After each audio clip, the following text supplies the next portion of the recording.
Pedagógica Efraín Muñoz. Buenas tardes, ¿cómo Hola, está? buenas tardes. Muchas gracias por la invitación. Sí, no, al contrario, a usted por venir. Muchas gracias. Para empezar el conversatorio nos gustaría, no sé, que nos hable qué es la integridad, cómo se desarrolla en un escenario como estos, como lo es la escuela. Ok. Mira, es una definición como teórica, pero a mí me gusta decir que integridad tiene que ver con que lo que pensamos sea consistente con lo que hacemos y lo que creemos y que eso se traduzca en nuestras decisiones. Es decir, si yo tengo que decidir algo, pueda detenerme un momentito y decir, a ver, ¿qué estoy pensando? ¿Qué estoy sintiendo sobre esto? ¿Y qué quiero hacer? Y pensar si ese resultado va a ser bueno para mí y para los demás. Entonces la integridad tendría que ver con hacer toda esa reflexión que se traduce en que podamos ir actuando de mejor manera las personas. Evidentemente siempre nos equivocamos, pero hay un proceso de reflexión que nos ayuda a tratar de acertar la mayor cantidad de veces posible. Muchas gracias. De nada. Muy reflexivo. ¿Y usted cómo diría que podríamos desarrollar la integridad en un ambiente escolar? Ok.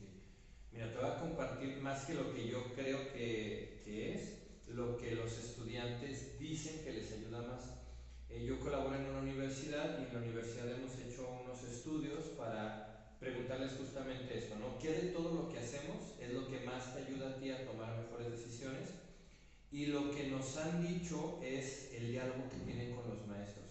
A veces los maestros creemos que venimos a dar clase y que ustedes aprendan matemáticas, español, geografía, ciencias, pero lo que creemos desde la integridad es que lo más importante es formar a la persona.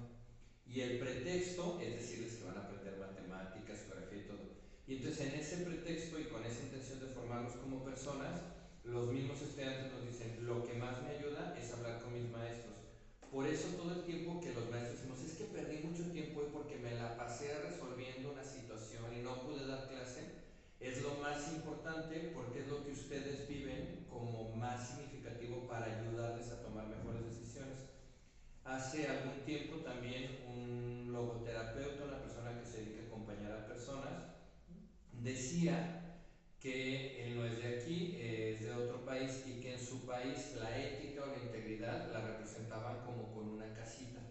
Porque decía que en esa casita lo que decían es que siempre había alguien adentro y cuando yo había salido a la escuela, al trabajo, a cualquier lugar, llegaba a esa casa y en esa casa encontraba a alguien con quien platicar y en la plática podía regular y ver si lo que había hecho había estado bien, si no había estado bien, si me había equivocado, si había acertado. Entonces yo creo que lo que más ayuda así como para cerrar esta parte es que generemos espacios de diálogo, que platiquemos lo que nos sucede, que podamos aceptar la mirada de otras personas ayudándonos a corregir o a ver cosas que antes nosotros solo no veíamos. Pero también creo que eso que es lo que más nos ayuda es lo que hoy tenemos más diluido en nuestra sociedad. Hoy más bien nos caracterizamos por ir rápido, por correr de un lugar a otro, por salir de la clase, llegar rápido quizá a comer porque tenemos otra cosa que hacer más tarde y nos detenemos poco. Entonces creo que eso dificulta que ustedes y que nosotros podamos actuar bien porque tenemos pocos espacios para dialogar con calma, para escucharnos, como para ser empáticos y aprender de la experiencia compartida. Ok, bueno, entonces con lo que viene del ejemplo de la casa, donde llega una persona y puede hablar con otra persona para preguntarle y decir si las cosas están bien o no, ¿qué pasa en, por ejemplo, un caso donde esa persona no tiene a nadie? Ponle tú que los perdió en un accidente, que pasó algo, se pelearon y esa persona no tiene a nadie con el que pueda hablar. ¿Eso puede llegar a afectar en su integridad o no? ¿Y qué tanto puede? Sí, a ver, me voy a regresar un pasito, ¿no? Las personas aprendemos a ser personas en relación con otros. Cuando una persona decide o tiene hijos, no es que diga ya soy papá, ¿no? Hay un momento, imagínense ustedes, en que el niño dice papá o dice mamá. En ese momento no es que yo diga soy papá, es que otra persona chiquitita está aprendiendo a decir sus primeras palabras y es esa persona la que me reconoce como papá. Es decir, que él o ella tan chiquitos dijera una palabra, a mí me cambió quién soy, ¿sí? Entonces, cuando una persona está muy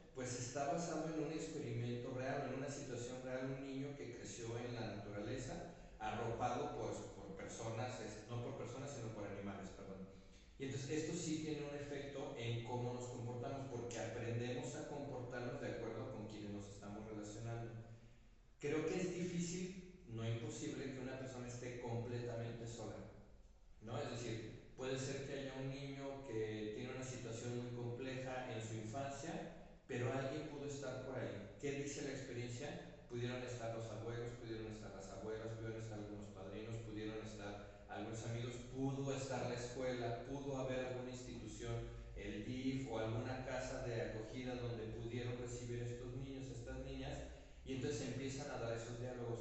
Pero también es muy importante el diálogo que tienen entre ustedes. Si los adultos les compartimos una visión, pero también entre ustedes empiezan a compartirse cosas que van viviendo. Entonces, por ejemplo, si de repente alguno de ustedes empieza a sentir que se está enamorando o empieza a tener sensaciones, emociones por alguien que todavía no saben qué es amor, pero empiezan a sentir algo que se les acelera el corazón, que les sudan las manos, cuando platican con ustedes mismos dicen, oye, es que no veo a tal persona y se me acelera el corazón, y entonces te dicen, ah, pues es que como que yo creo que te gusta. ¿Cómo que me gusta? Es que yo nunca había sentido esto. No, es que cuando a mí me gustó tal persona me sentía más o menos así. Entonces también están ustedes entre pares que se van acompañando y van ayudando a eso. ¿Qué es lo que dificulta un poco con tu pregunta al comportamiento de la ética o íntegro? Que a veces la referencia que ustedes tienen o su experiencia está solamente en esa parte del camino que han hecho, y si siguen ustedes solamente con su propia experiencia, no podrán ver lo que otros que ya han pasado por esos caminos les pueden dar, ¿no? Yo creo que ese es también otro de los grandes retos, me hace pensar muchas cosas tu pregunta, que a veces separamos, ¿no? Los grandes van por un lado, los viejitos van por el otro, los niños van por el otro, los jóvenes van por el otro, y lo importante de que estemos juntos, o sea, que nos sentemos en la misma mesa, como esta mesa, a platicar personas más viejitas con personas más jóvenes, y que nosotros podamos ver cómo ustedes perciben el mundo y ustedes cómo nosotros lo percibimos, y ahí vamos aprendiendo cosas que nos ayudan a comportarnos mejor. Ok, entonces usted ha dicho muchas palabras como claves, que es moral, integridad y pues distintas palabras y pues quería ver cómo se relacionan entre ellas. Por ejemplo, la moral, el pensamiento lógico y la integridad. Y si la integridad, si la integridad tiene algo que ver, obviamente, bueno, sí, pero pues ¿qué tiene que ver con la integridad física o qué diferencias hay entre ellas? Ok, a ver, me voy a ir a un ejemplo. En la historia se utiliza la palabra o se genera el concepto de hogar, ¿no? Que era este espacio íntimo donde solamente vivía la persona y su familia. Cuando somos más pequeños estamos ahí, en ese espacio privado, en donde hay una cultura pequeñita, entonces la cultura de tu familia es diferente a la cultura de mi familia y a la cultura de tu familia y tal. Y eso está muy bien, pero resulta que hay un momento en el que tengo yo que salir de ese espacio tan chiquito porque ya me muevo más, porque tengo inquietud de conocer lo que está afuera, y entonces voy a un espacio en donde ya no vive solo mi familia. Está mi familia, está tu familia, está tu familia, está tu familia. Eso le llamamos el espacio público. Y eso genera un reto, porque lo que estaba bien en mi familia puede no estar bien visto en tu familia. Y ahí surge un problema. Y la pregunta es cómo le hacemos para resolverlo. Entonces establecemos normas sociales que nos ayuden a estar más o menos de acuerdo entre todas las familias. Por ejemplo, bueno, en mi familia yo puedo creer que está bien matar, pero en la tuya no. Bueno, pero en lo social vamos a decir que no está bien matar. Entonces cuando estamos conviviendo en los espacios públicos no está bien matar. ¿Qué otra cosa consideramos en lo social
Y después aparece un señor con cara de enojado, un rifle, y pregunta, ¿han visto a no sé quién?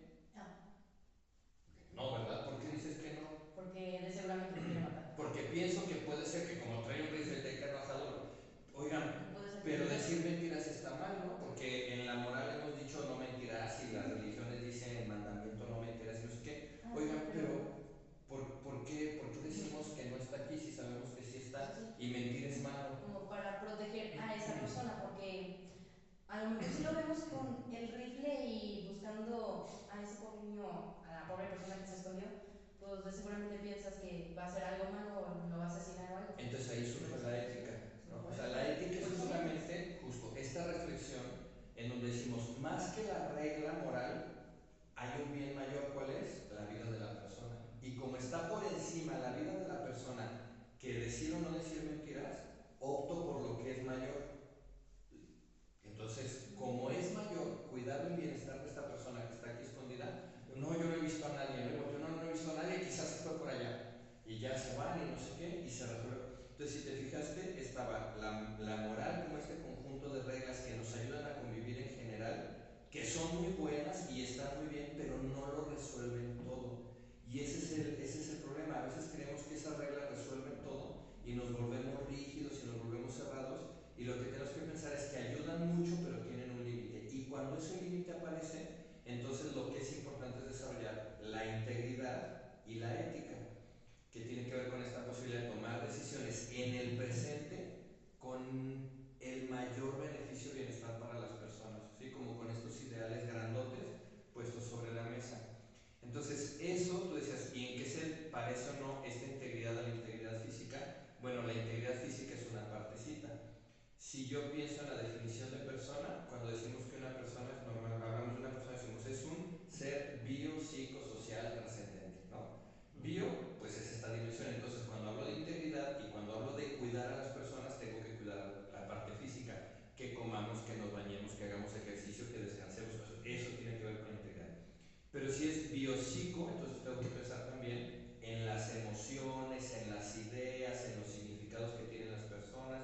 Entonces no solo me preocupo porque coman bien, sino cómo es su relación, por ejemplo, con la comida, qué piensan cuando comen, qué sienten cuando comen, disfrutan de la comida o no la disfrutan. Entonces ya estoy cuidando otra dimensión. Incluso pienso que comer nos hace vivir más juntos y fraternos, ¿no? No sé si lo han visto, ahorita veníamos compartiendo unas galletas, pues eso nos hace cercanos. Entonces estoy no nada más comiendo físicamente, sino estoy nutriendo las relaciones. Entonces yo lo vivo en lo psico. Entonces me tengo que preguntar, ¿cómo le hago para que mis relaciones sean buenas? ¿No? Social, a ver, bueno, nosotros nos llevamos a todo dar, pero saliendo de aquí digo, oigan, y si golpeamos a esa persona que está allá, pues socialmente ya no. Entonces, como que la integridad tiene muchas áreas o dimensiones, incluso la trascendental, que puede ser el tema religioso, pero también puede ser el cómo le hago para pensar que lo que yo estoy haciendo ahorita tiene un impacto más allá del lugar en el que vivo y de la época en la que vivo. A ver, si yo hoy utilizo mucha más agua de la que necesito, puede ser que, estamos en San Luis, que alguien en Guanajuato muera de sed.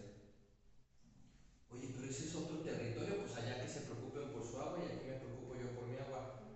Pues no. O sea, yo tengo que cuidar el agua que está aquí cerca pensando que también estoy cuidando el agua que está lejos. O quizá yo digo, pues yo utilizo toda el agua que quiera ahorita. Al cabo que en 200 años que se preocupen ellos. No, no, no. Desde ahorita tengo que pensar, y eso es la otra mirada trascendental, algo que está más allá de lo que está cerca, tanto en tiempo como en espacio. Esa reflexión, todo eso es ética, es integridad.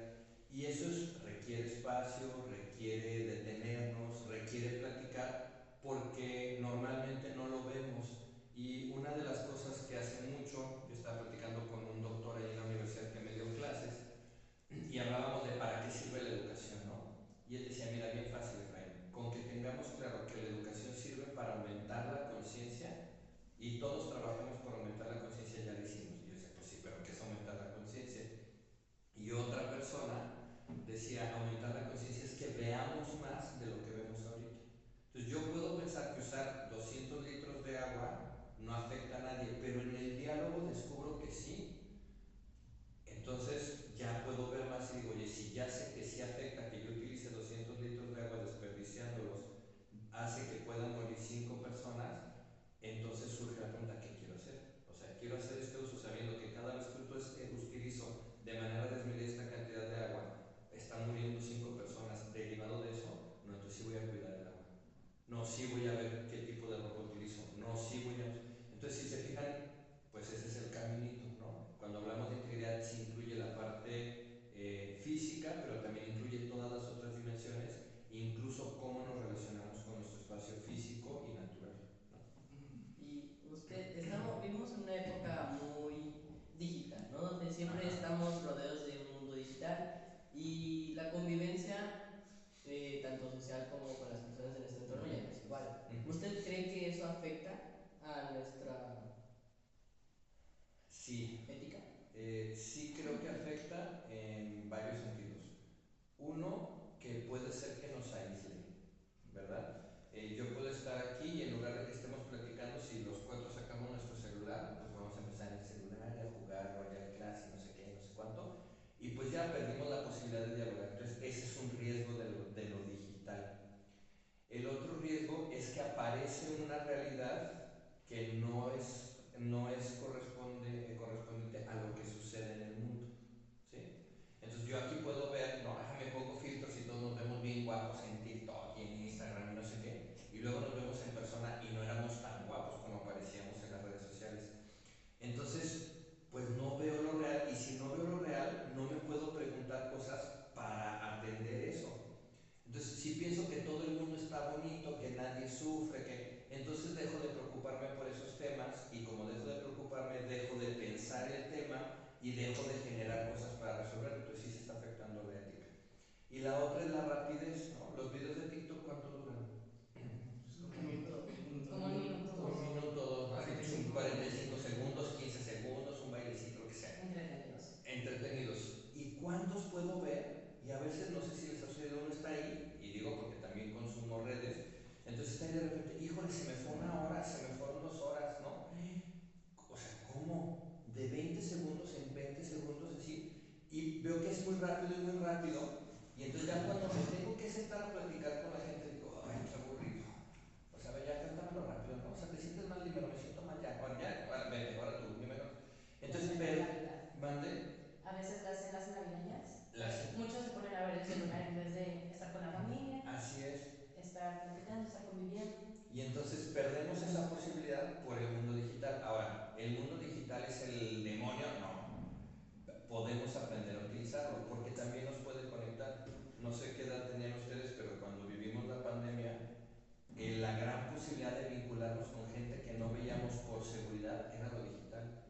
Entonces yo decía, a ver, vamos a hacer una videollamada, y me conectaba con mis amigos y pasábamos un buen rato, y hasta decíamos, a ver, pues saca tu copita de vino, y todos con una copita de vino cada quien en su casa, pero nos conectamos. Entonces yo creo que el tema es no solo la tecnología, sino cómo estamos pensando y aprovechando la tecnología. Y también la posibilidad de hoy decir, hay un mundo más allá de la tecnología. O sea, sí podemos hacer cosas sin tecnología, sí podemos salir a caminar, sí podemos estar una tarde sin tecnología, sí podemos desayunar o tener la cena de Navidad sin la tecnología, ¿no? O sea, como aprender cuándo sí, cuándo no. Y bueno, pues, yéndonos por el camino de lo moral, ¿no? Hay dos situaciones, ¿ok? Es un ejemplo. Una donde en una casa a un hijo desde pequeño sí le enseñaron bien lo que es la moral, lo que está correcto y lo que no, pero los papás siempre pelean. Uno se va de la casa, están muy... ni siquiera se pueden ver. Y el hijo pues está ahí presente, ni siquiera le importa que esté ahí el hijo, ¿no? Y luego a veces no le ponen atención al hijo y así. Ahora, así es situación. Básicamente, los papás no le explican bien que, o sea, como que sí trataron de explicarle, pero como que no le explicaron tan bien. Pero los papás se comportan bien, le ponen atención al hijo, los papás llevan una relación estable, hacen actividades con el hijo y no lo excluyen tanto y así. Entonces, ¿en cuál de los dos casos es más probable que uno pues, termine siendo, pues, ¿cómo decirlo? Pues, con la moral más baja. ¿Cuál es el caso que tiene las probabilidades de salir con la moral más baja? Sería muy sencillo tratar de contestar, ¿no? Como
para siempre.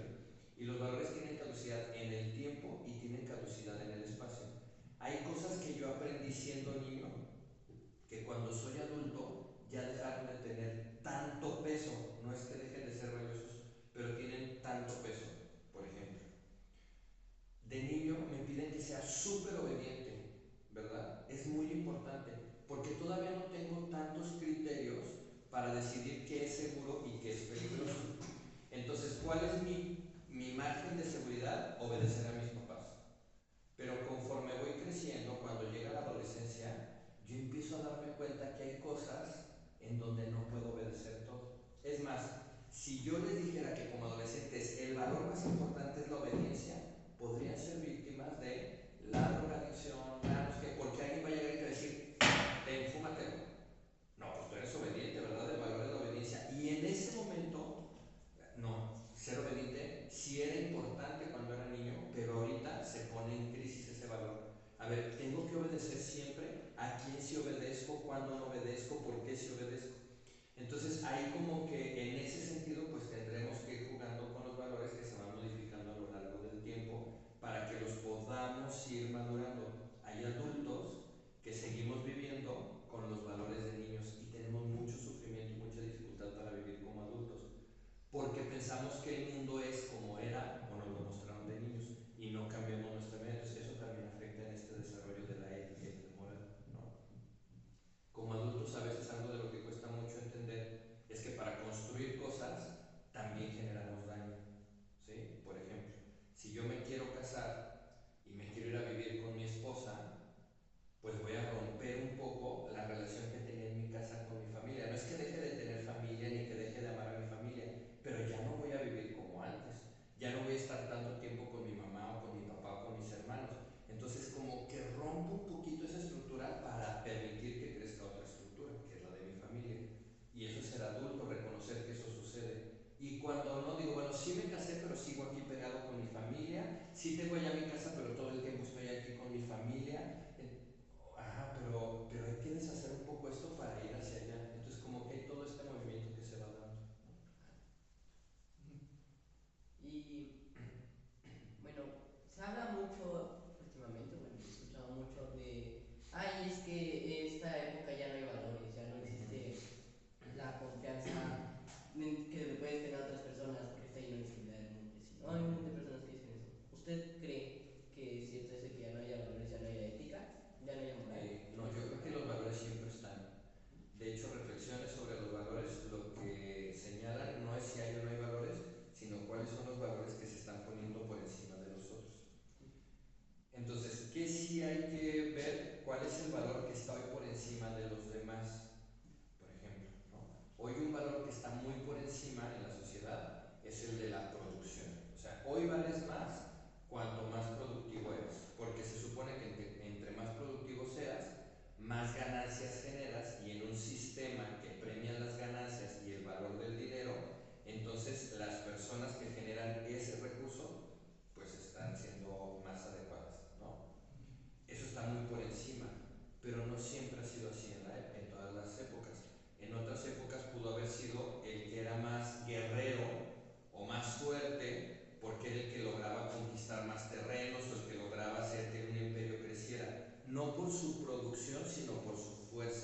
es como algo injusto porque en la práctica solo trabajas para que el de arriba se vuelva cada vez más rico y tú sigues teniendo casi el mismo sueldo. Así que, ¿cómo puede afectar ello en, no sé, los valores, los papeles en los que se tiene hoy en la sociedad? Esa es una pregunta que se ha hecho la ética hoy, ¿no? O sea, como que hoy también se preguntan por esto, entonces surgen esquemas en donde se preguntan cómo se está viviendo el mundo del trabajo, cómo son los impactos que genera eso, y entonces cómo deberían de pensar las empresas. Hay una doctora en ética que incluso dice, no se trata de ser éticas por ser buenos, se trata de ser éticos en las empresas porque nos conviene. O sea, también una empresa que es ética, que cuida a sus trabajadores, que les permite el descanso, que también termina generando mucho rendimiento, también termina generando riqueza. Entonces también la ética te lleva para allá. Porque ¿qué es lo contrario de la ética? Que yo estoy en una empresa pero me robo los recursos. Entonces al final estoy debilitando la empresa y no se trata de si las empresas son malas, no. La verdad es que tienen un papel muy importante. Pienso en universidades que hoy están haciendo un papel muy fuerte por pensar cómo las organizaciones y las empresas tienen que vivir más plenamente la ética. Entonces esto se está preguntando, pero sí es importante que también esté la reflexión ahí. ¿Y cuál es la implicación? Que dicen ciertos expertos, vivimos hoy en una sociedad donde todos estamos cansados todo el tiempo. No sé si les pasa, ¿no? Ay, estoy bien cansado. Y los papás, no, hombre, estamos bien cansados. Y llega el fin de semana y ya no tenemos ganas de hacer nada más que estar descansando. Oye, ¿y si salimos? Y si, o sea, no digo si descansamos, si vamos a sembrar una plantita, si, pues también, no, yo ya estoy cansado.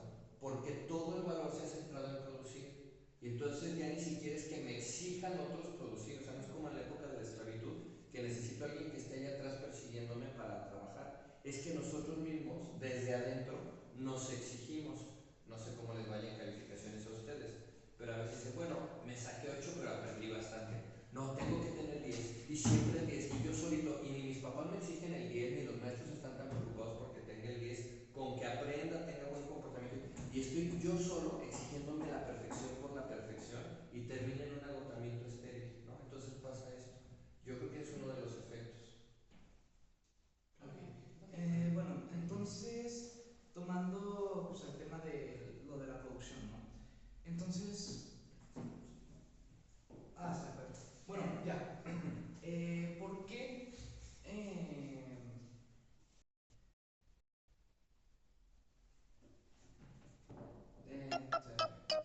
No te puedes. Bueno, pues, bueno, también tenía otra pregunta, pero que se estaba generando esa, ¿no? Bueno, ya que hablamos de cómo afecta eso el dinero a la ética, ¿cómo usted cree, bueno, cómo se ha visto que el dinero o el valor de que le damos al dinero en esta época ha afectado a la ética de las personas? Yo creo que en la acumulación sin medida, ¿no? Otra vez, hay por ahí algún documental que si tienen oportunidad de verlo se llama El orden criminal del mundo. Entonces, hoy pensamos que hay un problema de hambre, ¿no? Y que hay gente que muere de hambre en el mundo. Pero el mundo tiene la capacidad cada año de producir 4 veces la cantidad de alimentos que se necesitan para alimentar a todas las personas. Entonces, el problema no es la cantidad de alimentos que estamos generando, es cómo los distribuimos y quiénes tienen acceso y quiénes no tienen acceso. ¿Y a quién le dan acceso? A quien paga. Y hay empresas de alimentos que tienen por política que todo lo que sobra se tiene que desechar y no puede ser aprovechado. Porque si lo dieran para que se aprovechara en una casa hogar o no sé qué, la lógica que tienen es que disminuirían sus ventas al día siguiente. Entonces, para ellos es mejor tirar 200,000 hamburguesas que sobraron que hacer que lleguen a personas que lo necesitan y que no tuvieron el recurso para tener ese alimento ese día. Entonces el problema, por ejemplo, en este caso, no es que no haya comida, o sea, sí hay comida, pero no está siendo distribuida de manera equitativa. ¿Por qué? Porque meter esos candados hace que el dinero llegue a unas bolsas más que a otras y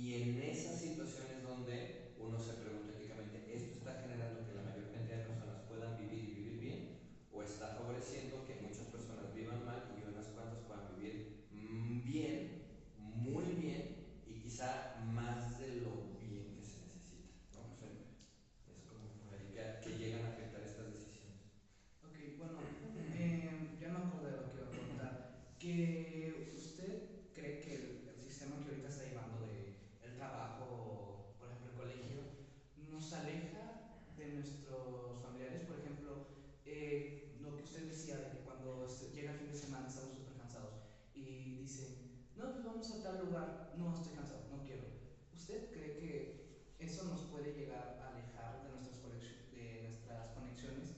Y pues debido a que nos alejamos de nuestras conexiones, regreso al tema de lo de la casita y así, que nuestra integridad moral y física vaya disminuyendo. Sí, yo creo que sí, o sea, creo que ese es uno de los grandes problemas que vivimos, esta soledad, porque a veces estamos más preocupados por ir rápido, por hacer, por hacer, por hacer, por hacer, en lugar de preocuparnos por ser.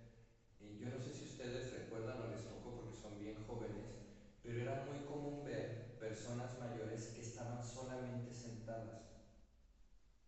Pero mientras estaban sentadas, lo que sucedía alrededor es que había niños interactuando, corriendo, jugando, y entonces de repente llegaban y decían algo, pero venía el momento de la comida y entonces nos sentábamos a hacer esta convivencia, y ahí era donde se daban estas pláticas y estos diálogos y todo, y eso se ha perdido, ¿no? Entonces, sí, yo creo que cuando se pierde eso, dejamos de dar oportunidad para aprender estas cosas. Y empezábamos hace ratito con la pregunta de qué ayuda más a que desarrollemos nuestra integridad y nuestra ética. Y yo les decía que los estudios señalan que en las clases los maestros que dedican tiempo no a platicar su vida personal, sino a reflexionar sobre las decisiones que tomamos, eso es lo que más genera. Pero a veces yo como maestro, también la escuela, no solo las empresas, la escuela, pues ya no, lo importante es que acabemos el programa y no sé si les ha tocado, ¿no? Es que vamos muy atrasados en el programa y corre y ni estoy entendiendo nada. O sea, no estoy entendiendo. No, pero y otro ejercicio, y es más, como no lo hemos visto, 80 de tarea para que lo cumplan y para que... Entonces vamos en una prisa sin sentido, al final terminó el año, ni aprendí nada, pero tampoco me conecté con las personas, pero tampoco maduré como persona. Entonces sí necesitamos, no siempre, ¿verdad? Tampoco estoy diciendo que todo el año nos la pasemos así en el salón de clases, pero que dediquemos espacios conscientemente destinados a dialogar, a encontrarnos y a preguntarnos por la forma en que estamos viviendo y el impacto que tiene. Ok, bueno. Pues, yo supongo que ya es todo, ¿no? Muchas gracias por participar. Muchísimas gracias también por venir y participar. No, muchas felicidades por este proyecto que tienen. De parte de la escuela le entregamos Muchas este gracias. certificado por ir a la plática